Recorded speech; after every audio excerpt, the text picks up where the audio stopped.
heard this week from the prosecution star witness. You might call this next person the defense star witness, even though we're in the prosecution case. Prosecution witness John Good seemed to be more effective for the defense. He is the very first witness to testify that he believes Trayvon Martin was on top of George Zimmerman and striking him. Listen.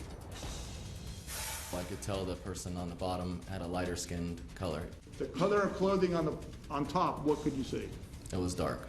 Okay. How about the color of clothing at the bottom? I believe it was a light white or red color.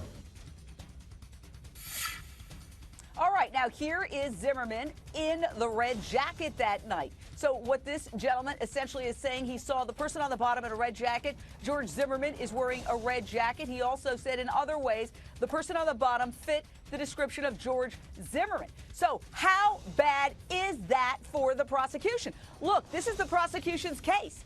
And when you start thinking, wait a second, are we in the defense case or the prosecution's case, which sort of happened to me a couple of times today, that's not a good sign, Natalie Jackson, attorney for Trayvon Martin's family. This is not bad for the prosecution. They have admitted that there was a struggle. So, I mean, it would be just as Michael said, there was a struggle going on. This witness could not tell you how this struggle started or who was the aggressor, who confronted who.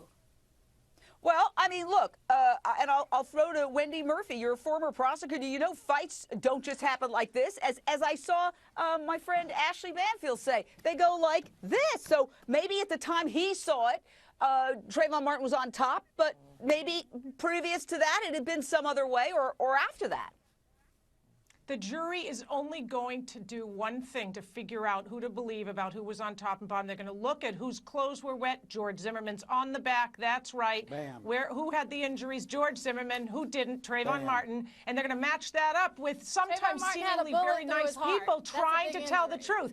It's not going to fly. Let me tell you what's going on here. The prosecution had a terrible case to begin with, and it is going down so fast. I'm beginning to think the only reason the prosecution keeps putting on all these terrible witnesses is so they can say to Trayvon's family at the end, sorry, we did our best, but all those bad witnesses blew the case for us.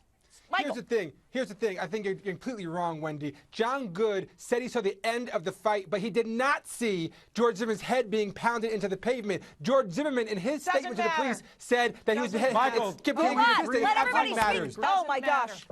If I can't. Listen, isn't this about the victim? Isn't this about the victim here?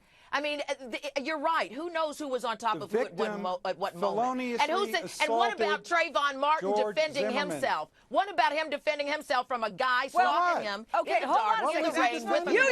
You raise a good point.